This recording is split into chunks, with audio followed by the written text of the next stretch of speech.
setting it on fire. Yeah, that sounds familiar. Oh, the tall lady. No! Okay, I need to watch it. I haven't watched Orange is the New Black in like 3 years. Yeah. Your face is completely not in the shot. Okay. Can you just adjust it? I'm trying. You might have. Yeah. You were good at this one.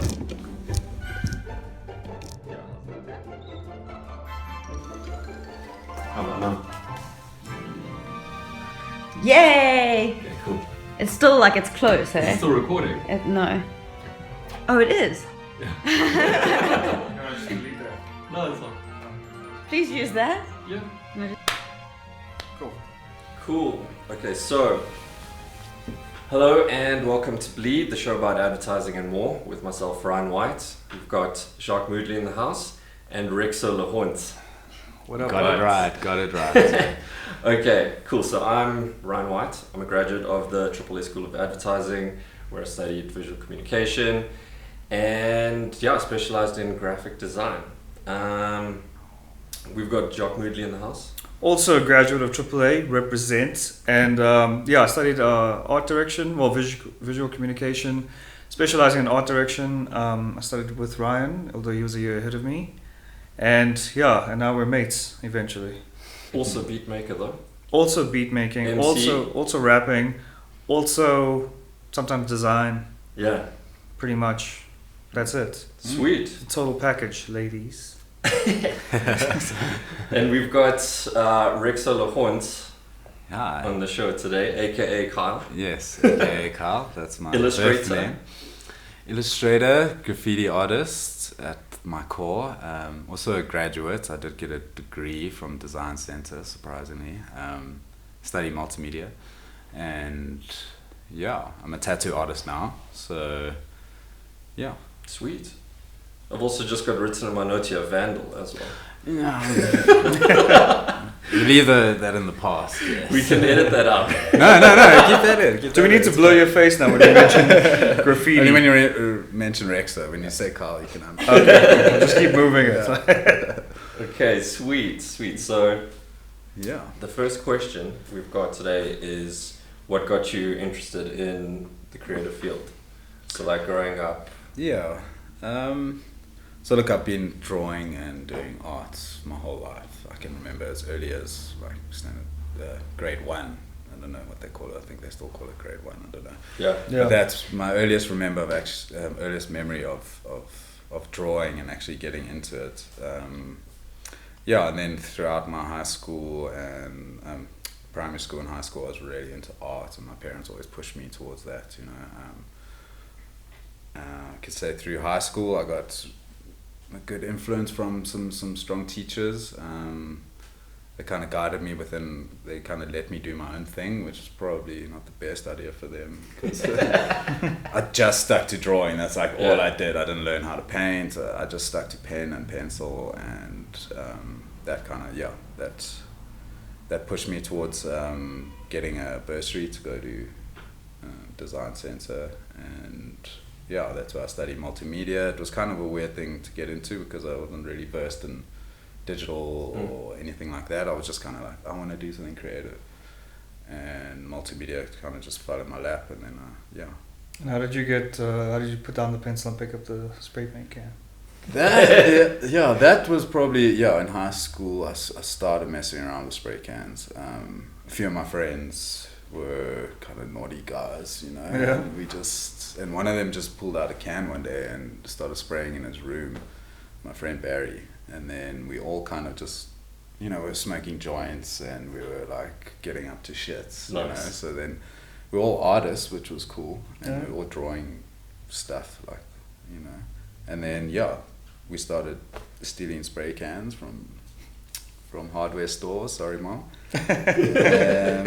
and buying obviously where we could, and just messing around, and going and trying it out and whatever. And most of those guys stopped like pretty quickly. They didn't really get into it, but I just carried on because I really enjoyed it, and then I would literally paint in my room, in my garage. My dad gave me my garage to kind of like go wild. Freedom. Oh, that's cool. So literally every day painting in the garage. Even if I wasn't like painting a picture, I was practicing techniques, and it really kind of pushed my graffiti side, you know.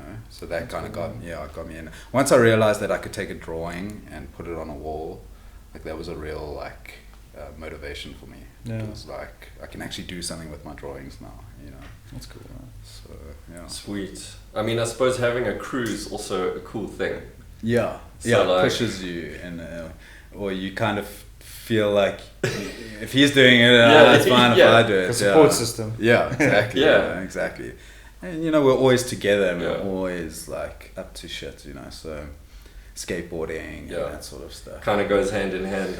It does. I mean, it does. You know, stereotypes, but it does. Yeah, man. And hip hop Definitely music. does. And hip hop. I mean, I've been listening to rap since I was probably about 8, 9. Like Nice.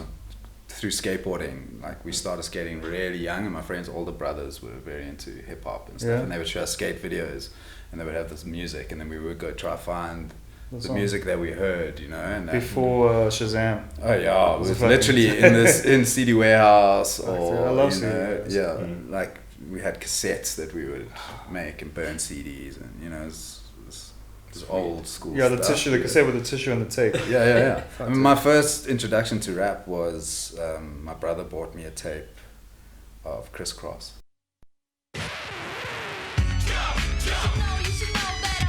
Oh, nice. Cassettes, yeah, and then he stole it back like a few days later. But yeah, that's. I mean, hip hop's definitely had an influence on my, I could say, my style. Getting into graffiti, I think it definitely played a part. Yeah. Yeah.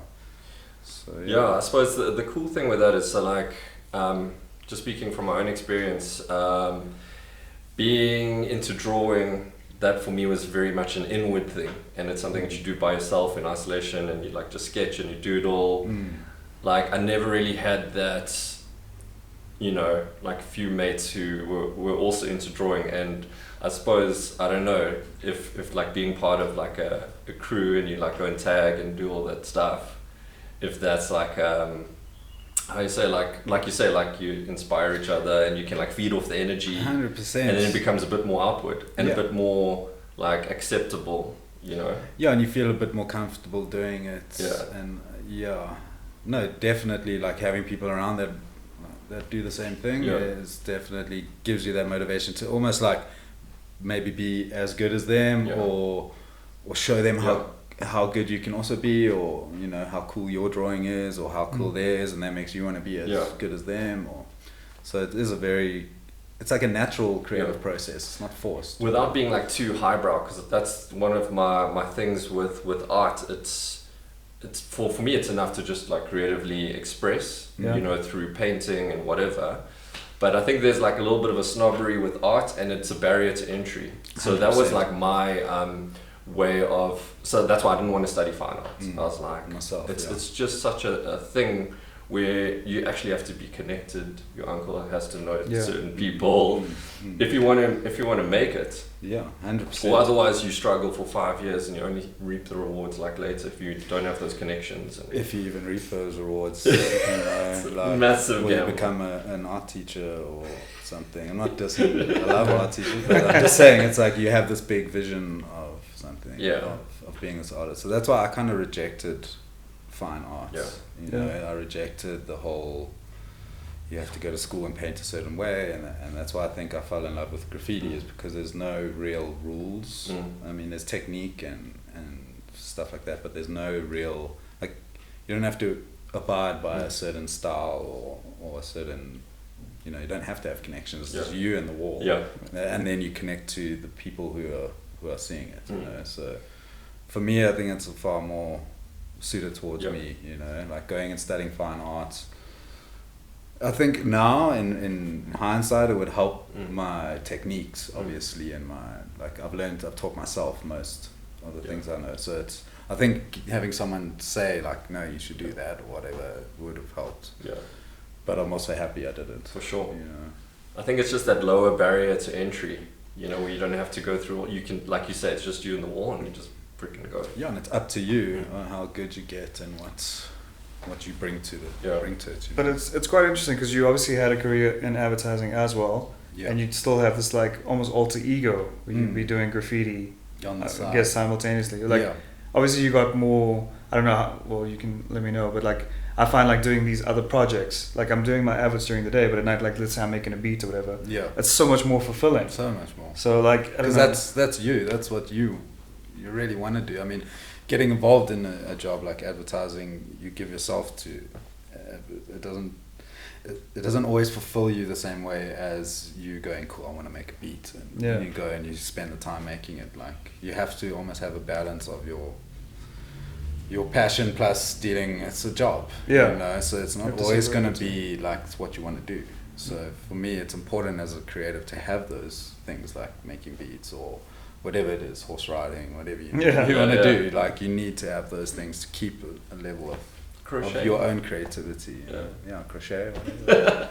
No, but I think the one barrier to entry for me with like the street art scene and skateboarding and stuff was just cool factor. Like when I was a kid, I didn't have those friends that were into like skateboarding and tagging, but I always like saw the other guys and I was like so jealous. I was like, I wish. Yeah. Yeah. But Yeah, it's got that sort of notoriety about it. Look, I mean, when you're in it, it's not as cool. Yeah.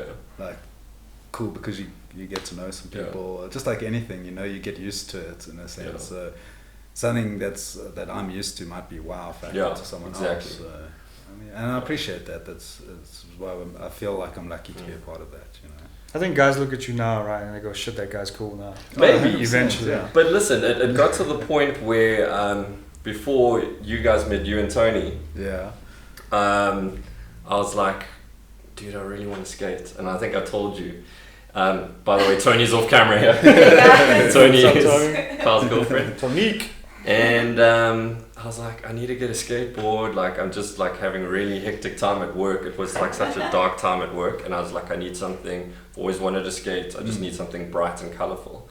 And then like I got this board, and then I showed Tony. It's like one of those small penny boards, The little banana board, or like the plastic one. like an 80s penny board sick, plastic. Yeah, that's a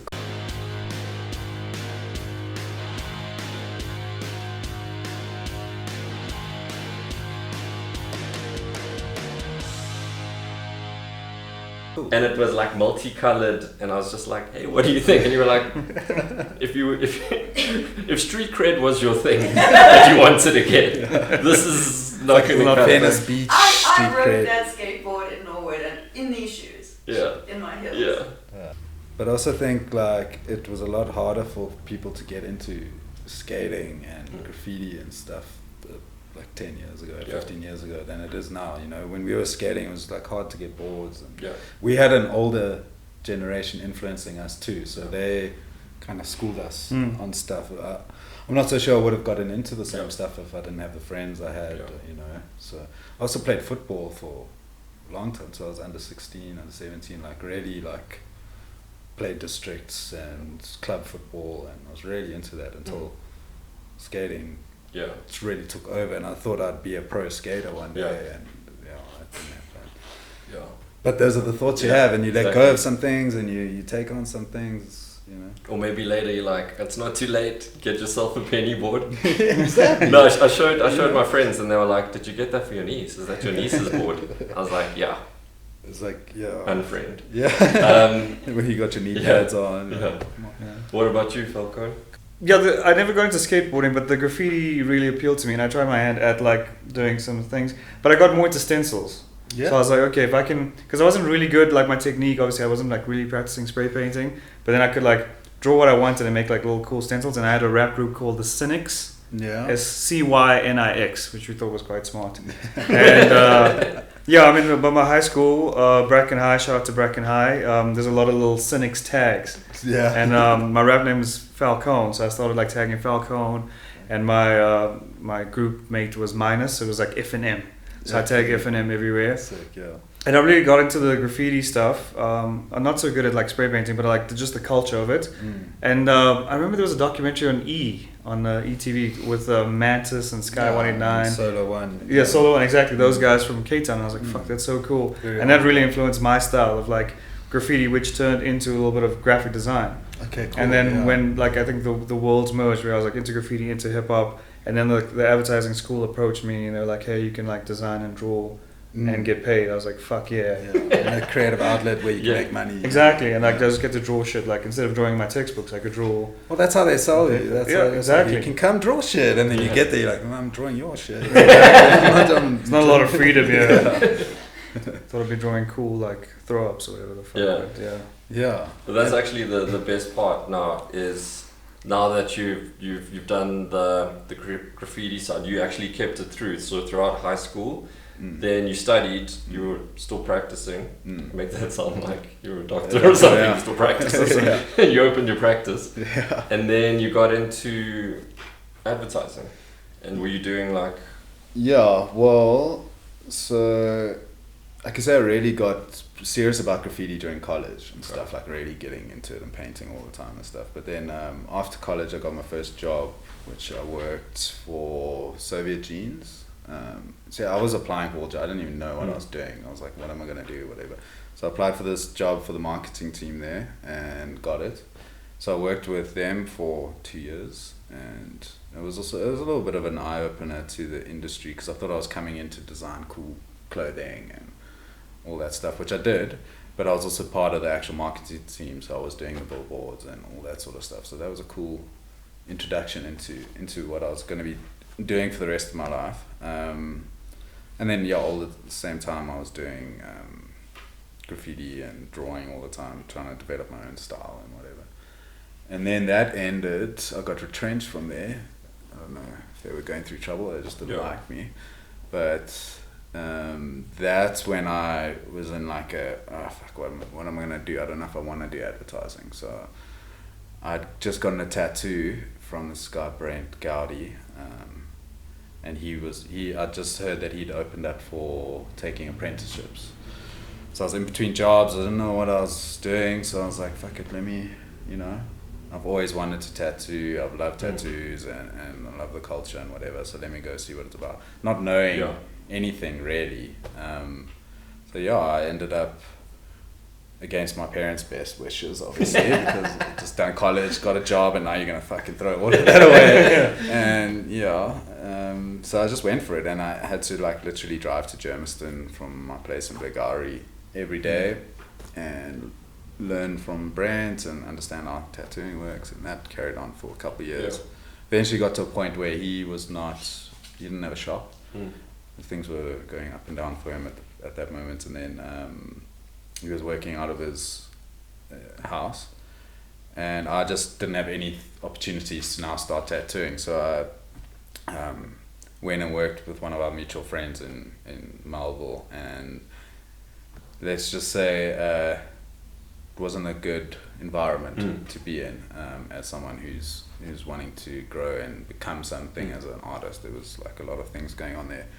So I had a big fight with one of the owners, and I left, and that made me like, shit, now what really are you doing? Because you're jumping in between shit and whatever. So then that's when my friend Jono, who was working at 7 DKS, which was the startup agency with a guy named Neil and a guy named Ryan, and he was like, hey dude, we need an illustrator. Sweet. So I was like, shit, I've got a degree, I've do a bit of drawing. I was like, fuck, this could actually be a good opportunity. I wasn't going in with the intention of I was going in with the intention of just doing illustration, and doing cool projects, because that's what I was kind of sold on. And and then got in there, and before I knew it, I was obviously the mid-level designer, designing all the time, getting into art direction through my friend Jono and a couple of the writers there. I was like, that's actually where I kind of want to go. I don't want to just be doing billboards and mock-ups and stuff. So, and tattooing. Well, I'd trying to get the No, timeline. Yeah. So after this, when I left that shop, that was me kind of questioning. Oh, okay. Is tattooing cool? Because I just fucking spent 2 years in someone's house, and now I'm went to some fucking dodgy shop, and it's like, what is this industry, So I approached, actually, before I went into 7D Gas, I approached my friend Rusty, who I work with now. I was like, hey dude, because they had just opened their tattoo shop in Brahms, so I was like, hey man, can I join you guys? And they were just they were like, don't know, you know, and rightfully so, I think, because I wasn't experienced, I had nothing behind me in terms of the tattoo world, so they were kind of like, no, it's not the right time. So I was like, okay, cool. So then I went and my friend got me involved in this company, and I spent like 5 years with them. They went from 70Ks, closed that, and went into Pangea Ultima, which was with, I don't know if I can mention names. I mean, someone I would really look up to, James Clutie. He was our CD, and what an inspiring guy. And shout out to James. Shout out James. Yeah, see you sometime, bro. You know where I am. James and Gareth Lessing, great art director. He was also on board, and Hayden Townsend. Also very, very switched on guy, like brilliant mind. Worked with them for I worked with James for like 4 years, and that was really, really good times. Advertising. I think what I find interesting is the transitioning, because often you find like with creative peeps, they've got other things. So like with Jacque, producing music, myself, I don't know, like starting a podcast or whatever, you know. So the projects that I enjoy are more collaborative. So I don't have this like one thing that I want to like do. Like my thing is like working in teams and helping other people and like collaborating. So the thing is, I find everything good. I just a little bit. Oh, nice. Shout out. You still good then? Yeah, it's still going. So the transition thing I find interesting, because like for you it seemed a combination of circumstance as well as drive, you know, and it kind of fell into place. You tried it, you went bust, went back into advertising, and then you transitioned back to what you are now, which is to tattoo. I don't think I really found myself in advertising, really. I don't think I had the same passion as I did with the sort of tattooing and graffiti, you know.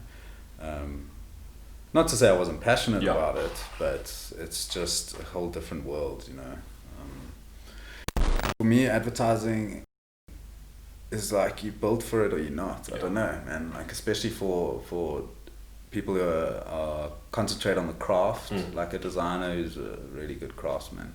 I feel like you get so much your work gets so bombarded, you know. For me personally, I mean, I know people thrive on that and they love that, but for me personally, I felt it's very hard to get your whole idea across, and you know, and get watered down, I guess. It never really gets rolled out. You know, you spend so much time pitching and coming up with these amazing ideas that you give them this whole thing and they just cut, which I understand, because it's you're dealing with brands and they have to, you know, you have to fall in line with them. But where it really got a bit irritating for me was when you're dealing with, as a creative, you've got your team and you guys come up with your best solution. You've thought of all these questions, you come to this conclusion, like this is it, and then you got to give it to another creative marketing team who ask different questions, and then they got it.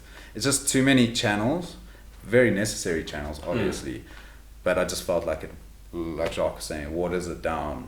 Like I don't feel advertising is as cool as it used to be, or is as free, and I feel there's so many variables. One thing for me, I must say, is like working in South Africa with the whole LSM, lower LSM, and trying to dumb down your ideas because you feel some of your customers are not going to get it. I just don't. I don't believe in that. No, I completely agree with that, you know, because it's just one of those things. It's like, it's a generalization, and I feel it's just like how are you going to let that affect your brand? Or like, you know, you want to appeal to everyone. That was my understanding, is like, we, you know, do cool shit, people will pay attention. It's also not having faith in your audience, right? You go, this is too high for them, which is no, like you can't say that. Condescending. Like, it's very condescending, and it's wrong. I don't know, but you can see how business would structure it. Like we need to target these people, so they are in this bracket, and then you start feeling weird as well, because now it's like exploitation or whatever. Advertising's a little bit of that. We know. Yeah. You see, I'm just talking from my experience. I mean, guys thrive on exactly what I don't like, you know. So it's very much up to the person. I just feel like young artists and young creatives don't have too much option, so they get guided into doing advertising, and then they kind of, they expect more, and they I think it's I think it's quite limiting. I think the younger guys, just in my personal experience from the guys I've worked with, I remember like starting out my career 10, 12 years ago, and how like, my generation of like the creatives, they're all like at this position now where most of them are CDs, whatever. Mm-hmm. But I find that the younger generation that I've worked with, at least in the last 2 or 3 years, they all know that side hustle is needed, and they're doing the advertising thing, and they're doing the best they can do, and they're really talented creative people. But all of them have like things on the side. They're selling shirts, or they're designing merch, or they have their own like platforms, or they have proper music. I know at least 3 guys are like proper musicians, and they have like they sign to these big labels, and they're still doing like art direction. Yeah, it's amazing. And I think I wish I had that. And maybe it's like because they grew up like with the internet in their pocket, what I mean? We didn't have that understanding. You like get told you need a career. So you pay bills. So you like, okay, cool, this is my career. You're not thinking you're thinking that's your only source of sort of revenue, whatever. Yeah. So I think the kids nowadays they're open to that. Yeah, it's just cool. You mentioned that advertising isn't as cool as it was back in the day, and it's been, I think, a common theme with the discussions we've been having. So if you look back to like Mad Men and the way they've glamorized that. You mean the Heinz ketchup?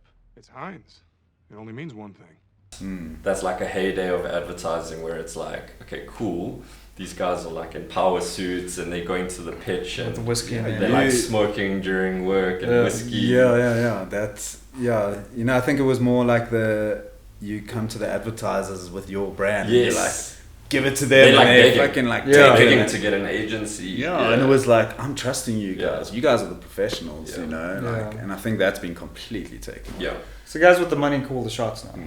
And like, I'm sorry, but like my brand managers, they're necessary, but they're not like, they don't have to be the creative direction of your brand. They must make sure the creative direction is not harming the brand, but they shouldn't have a say. I don't think. Exactly.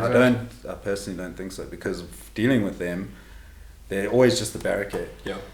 And most of the time it's like, I mean, obviously they'll bring up good points, but it's just like this control thing, which I don't really. Maybe a trend as well, I don't know if it's a trend, if it's the status quo now. I don't know if that's the way it's set up. And I think agencies also, and I've said this before, they don't fight enough with the brands. It's like we kind of like just, raise our hands and go, okay, cool, whatever you say. Because you want the money, and that's like, that's not fulfilling, I don't think. I mean, for me, the main aim and the thing I enjoy about advertising is, yes, we all know we're selling a product to people. Yeah. Right, so we know that. So my aim is to make that joyful. If you're going to sell me pain pills or, I don't know, bio supplements and whatever, like at least make it joyful and funny. Yeah, try. Yeah. So that's the main thing, and I feel like that joy has been taken out of it. There's no like cool jingles anymore, and like there's a lot of the ads that kind of just fall flat, or it's just information. Yeah. You're just getting information. Yeah. So we were discussing, is it more like us being nostalgic, or are we just like, or are we like nostalgic and old, or is it not as good anymore? I think it's not as good anymore, and I think it's saturated. I mean, it's like banner ads on every and every also website. when you're pitching, your costs are like, it's based on how much you're coming in at, and it's like we can take that idea and that budget, and not the best idea, and it's like a lot of variables come into play.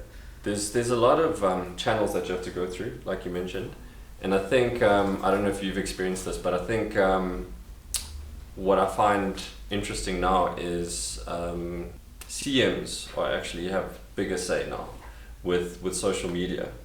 Okay. Content managers. Yeah, content managers. So like on Facebook, Twitter, because they have direct access to the consumer. So their insights are actually like maybe even held in higher regard than strategy, because they're down there seeing what the messages are. Like, which is weird to me to even think that. If there's so much hate on a Twitter page, I mean, like sometimes I feel like Facebook pages are just there so you can go and hate on a brand. Yeah, it's like The the people amount of commenting people- are going to be the ones. Yeah, you can't please everyone, Problem. right? And you're bound to ruffle feathers, and especially South Africa. South Africa, I think the internet as a whole is like quite sensitive, and you have to be like super PC.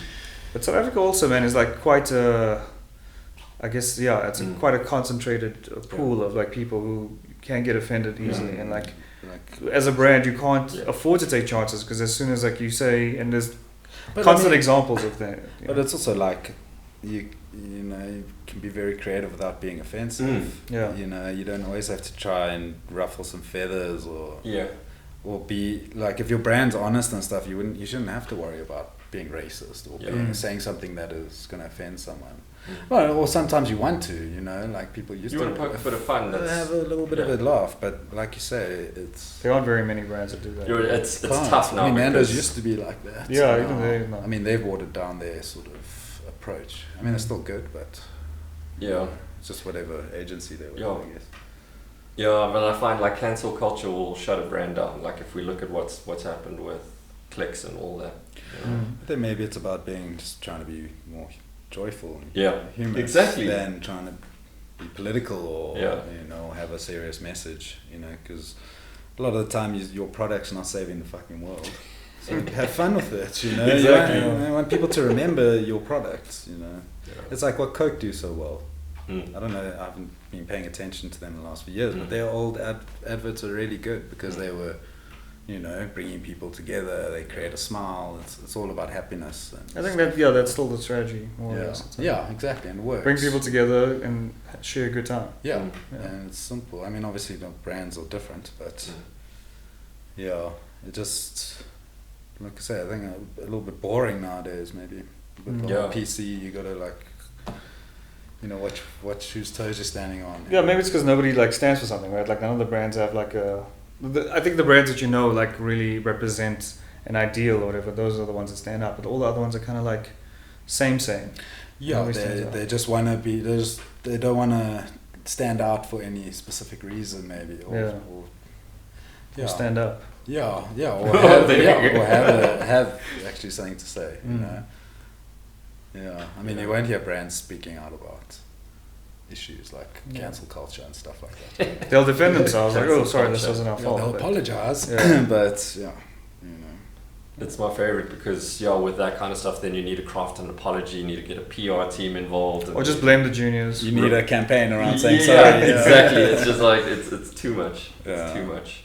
But I mean, with the content managers, it's gotten to a point where they're influencing briefs coming in because they'll be like, listen, we see that females are responding more towards this male-focused brand, and in the next ad, we need to have females. We need to feature females, or we're going to cancel you guys because we like supporting you. But those are the guys that I mean. God, but I don't know. You can look at it two ways because like the guys, you know, back in the day, like we use the 90s as a reference because that's when our lecturers like were in the industry, and they would like if they had a beer brand or whatever, they'd go to the factory, they'd taste the beer, they'd go like pick the hops. The hops, for real, like, and they would like do like real research, and because like the timelines are like this much shorter. Our research is what did they said on Twitter? Oh, they said this. Okay, everyone, the positive sentiment is this, and there's like you're not getting a feel, you're getting an idea of what it is. Yeah, there's no like real in-depth research. It's just kind of, that's level surface. Oh, everyone's happy with this, but they're upset about the World Cup or some shit, and then we go, cool, we need to do World Cup things now. Yeah, isn't it like so? Like you just following exactly what's going on online, and like to your point, where if let's say a female audience is looking more at your brand, the knee-jerk reaction would be make an ad for female. Yes, instead of exactly. You're obviously doing something that's attracting them, so work on that and like build on that. Don't just now you pander to everyone. Yeah. Pandering makes you seem a bit like boring. AKA strategy. No, I'm just kidding. Okay, so I've got a new section. Weird client requests. Because obviously in advertising we get like tons of weird shit. Like clients are like, like you were mentioning some. Maybe, I want to hear your weird client requests in advertising as well as tattooing. Because I assume there must be some crazy... Yeah, so one little incident in advertising was just hearing back from a client asking us to storyboard a radio ad because they couldn't envision what we were trying to tell them, or what they really wanted to get a feel Vision of what the sound will look like. So that was weird, and being told to turn a still image around. We literally got asked to move a clover packaging to rotate it within a flat image. It's a little bit difficult. Literally had to reshoot everything, but yeah, that was a strange little request. It's just ignorant request. It wasn't a 3D rendering. No, it wasn't. Would have been easier if it was, but luckily we had a 3D guy who literally remodeled and rotated the product shot. So that was interesting. But the radio ad one was quite funny. Fuck. I mean, tattoos. I mean, I haven't had really any like dirty requests or anything weird, like anything like I morally wouldn't do. Obviously turn away face tattoos and stuff and hand tattoos a lot of the time because the people requesting them are not. How can I say? They don't have a lot of tattoos. They almost are ignorant to the fact of how people will judge them. Generally young guys. So when you're telling them these things like it's not a good idea to get your face tattooed. Like 20 maybe, rap careers not gonna work out as you There's no other space on your body. You're saving your arms for something, I don't know. So those it's a little bit difficult to tell someone down, to talk someone out of it. They'll probably go somewhere else. But yeah, I mean, we've had people ask us if they would tattoo their whole butts and requests that never come to fruition. Like you think they're just testing them, what you're gonna say, or.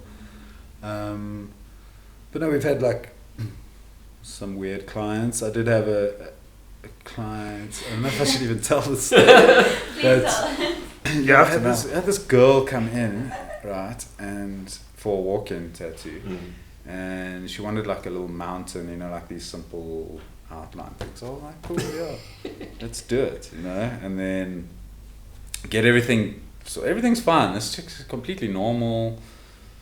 Going through the whole process, I stick it on. She's happy with it. She sits in my bench. Then, like halfway through the tattoo, I get this like feeling like someone's watching me. So I'm tattooing her arm here, and I look up, and she is just staring at me, but like not like in a disturbing way. Like she is like literally trying to get my attention. Like she's staring at me, and then I'm like, "Hey, are you okay?" She's like, "No, I want you to make it hurt more." So I'm like, whoa, okay. I'm like, no, it's like, this is how the tattoo process works. I can't like turn something on the needle. Yeah, it hurts while I go over that area, but then when I'm done in that area, it doesn't hurt anymore. It's like, it's done there. And she's like, no, go over it again. So I was like, this is a little bit weird. I'm like, no, look, I can't go over it again because it's, it's done. It's a tattoo. So I'm like, shit, okay, this is some dark shit happening right now. Like, she's having a moment here. So I finished the tattoo. It was all fucking awkward. I wrapped her up, and as I'm walking her out, she's like, so how much is that? And I'm like half of me is telling her, is thinking like, just go, it's fine, you can have it. But then I was like, whatever, I named the price, and then she puts her bag down, and she puts her hand in her bag. I swear to God, I thought she was going to pull out something and take her anger out on me, but she didn't. She pulled out some cash, and she paid, and then she left, and she didn't come back. But it left me with this feeling I've never had, like this weird, like I was just part of someone's mental breakdown, Yeah, look, I mean, it's not such an interesting story in that way. It was just weird, like she's just creeped me out. Like there was someone sitting waiting for the other person who was getting tattooed, and she saw that whole end bit. She was like, what is wrong with that person? And I'm like, there's no like vetting of people coming into the shop and stuff, and you obviously going to treat everyone the same, but it was just like the fact that I hadn't done anything, and then she just flipped on me, and I was like, Look, I mean, the thing is, we're obviously not laughing at someone who has had trauma. Yeah, no, You know? of course. It We was just can discuss that on Tony's show. yeah. Yeah, that's The truth hurts. Yes. But what is funny about that is the fact that you were pulled into this. So that's the part we're laughing at. Just you know. yeah, for I any mean, cancel obviously, culture. I felt like shame. This girl, there's Yeah, something wrong. Like whoever this person Yeah. is, really affected this chick. But I do feel like she shouldn't have been in that tattoo shop unattended. Yeah. Like, Maybe not a tattoo bench, but like a psychiatrist's couch or something. it would have been much better, I think. But I don't think the tattoo did anything to help her. You know, Yeah. if that was her intention, is to get some relief or something. I don't think it would have helped her. I think she might have left worse off than anything. You know, Yeah. not that I was rude or anything. Yeah. Yeah. It's just like. So going back to requests, like weird client requests.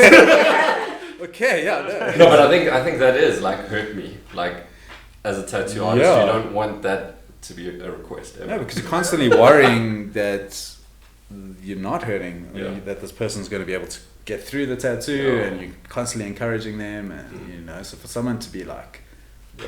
like go against everything you know and make me hurt more, Yeah. it was very weird for me because it really But going back to client requests, weird client requests, one that I can remember, it wasn't really a request, it was just the delivery of the request. Yeah. So job bags, I think, are notorious in agencies. And even though we've made the step to like digital adoption, like most agencies have a digital leg and they've got more streamlined processes. But somehow job bags have managed to survive any digital agency transition. Yeah. They still have the massive brown envelopes with sellotape upon sellotape revert on it. And Yeah. I've seen like some of the state of these job bags out there. It's like tattered on the corners and it's got like Nando sauce all over it. So Pizza coffee Hut. coming Yeah, out, exactly. It's been through the wars. But I remember the one job I got, like disgusting job bag, boom, on the desk with a posted refer to email. It wasn't even like It wasn't even printed out on a letterhead. It was like, here's your job bag with a posted refer to email. Great. I was like, what's the point of this? putting thing? this whole thing. I'll just put my coffee here. Yeah, Go exactly. and Coaster. email. Paperweight. Yeah. Yeah, I mean it's holding on to this old job creation, maybe. Yeah. You know, you need to have the storeroom. Manila envelopes are, a thing. Someone Yeah. needs to deliver the bag, dude. Yeah. You know? And what about you? Oh, I heard that. Someone has to deliver the bag. I wonder what that could be. Prada. Advertising. That's another segment. Yeah, that's a whole other thing. No, I haven't had any. I mean, I must have had weird requests. I can't recall them all, but Yeah, it's hard to kind of. there's been so Pinpoint many. one, You just yeah. kind of get numb to it. Yeah. It's like, another weird. I mean, getting asked to pitch on something within like a day on a full 360 campaign this can be I quite. had that. Which is always good. But now, like, a lot of clients play they have mini pitches, right? So they'll brief two agencies on the exact same job, and whoever wins, it's like that scene in Batman, The Dark Knight, where the Joker breaks the stick, and it's like, well, you guys need to come work for me, but only one of you can provide. So which of you fine gentlemen would like to join our team? Oh, there's only one spot open right now, so we're gonna have tryouts. It's kind of like that. I always just imagine, so it's like, cool, we've got this campaign that we need delivered. You up against this guy, go. Let's see who survives. Yeah, it is a little bit weird.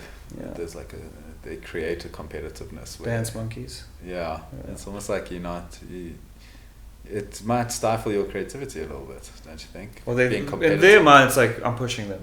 Yeah. Yeah, but it's giving you an added stress, which is like Completely, yeah. you should rather not know any who you're pitching against or anything. I don't know. Yeah. Or maybe It should be more collaborative. Like, okay, well, we both, have to service this client. Let's come up with the best solution together. But obviously, at the end of the day, there's money involved, and whoever wins the pitch gets to roll out, and that's where the 100%. cash is. Like that's the prize you get to. Exactly. Yeah, you get to carry the work through. Yeah. I remember one request, and it wasn't I just saw, so the one agency I worked at, they had a blackboard painted wall, and they used to write down everything what client service used to say. And I remember written in big, it was like, can you please print the TV ad? Which is similar to you. Shit, man. So Like they- what, frame by frame? Yeah. Fuck. So, like, needless to say, client service didn't like coming to that end of the agency. So we had, like, basically, Every damn thing. Yeah. Something client services. yeah, they're just like, there's your job bag, I'm out. Fuck, man. Yeah, traffic. Those poor guys. Traffic. Yeah. Yeah. But I think, is there anything else you want No, to man. add? Think I'm good. Anything you want to get off your chest? No. Anything you want to tell us about? Any cool things you're working on? Basically just tattooing. Come see me at the shop if you're keen to get a tattoo. 1933, Braamfontein. Yeah, I take some commission requests as well for paintings, graffiti, illustration, digital stuff. I quite like doing that. So I'm doing a part of an exhibition on the 15th of November. My friend Kevin loves doing an exhibition. I'll plug those details on my Instagram Sweet. if anyone wants to look. What's your Instagram handle? It's Rekso, REKSO _Le, LE _ Hond. Rekso the dog. Rekso the dog, yes. If you want to know, just flip Rekso around and that was my dog's name. Yeah. Oh, There we go. got it. Yeah. Awesome. So yeah, not good at plugging. Really. Oh, it's fine. I just It's just there. Just- I'm just- just following a template of another podcast. no, it's good. It's good. It's like the Hot Wings one. Yeah. And at the end, Yeah. they're like, plug yourself. They're just like, It's not Give me dripping. water. Yeah. yeah. But yeah, thanks guys. I think that was cool. Sweet, man. Sweet, bro. Mm. Anything else Yeah. you want to Yeah. plug? Keen to grab some coffee, actually. Coffee. You guys keen? To grow some. Grab some. Uh, Yes, I wouldn't mind growing some coffee. That would be cool. Yeah. yeah, sick. But maybe we should plug our site. Which is bleedadvertising.com? Bleedadvertising.com. Yeah, got it. Nailed it. If you have any questions, bleedadvertising@gmail.com. Mm-hmm. What else is there? There's Instagram. Instagram, It's all the same. bleed_advertising. Mm-hmm. Are you guys on Twitter? Yeah. Are we on Twitter? Are We've you on got- Twitter? Have we We've got tweeted? one post. Yeah, we tweeted one post and that's it. Nice. Did we get a retweet? No. Shit, I'll retweet it. Okay, cool. I also will. Sweet. Oh wait, I'm not on Jeez, I've never had a Twitter account. Don't, it's such bad Mm. place. I did it literally just to bookmark the handle for future. Smart. case. Yeah. Yeah, like I just don't know how it works really. It's, yeah, I don't know much to say on that. Just follow Donald Trump, you'll be sorted. Yeah, you can get Figure all the out. entertainment you need. Hey? Exactly. You can follow us on TikTok actually. We've got Okay. some- no, I'm joking. When did we take I was like, It's like this guy's ruining ruining our our brand. brand. It was worth it just for the Yeah. reaction. damn it, I need to get my dance moves up. Fuck.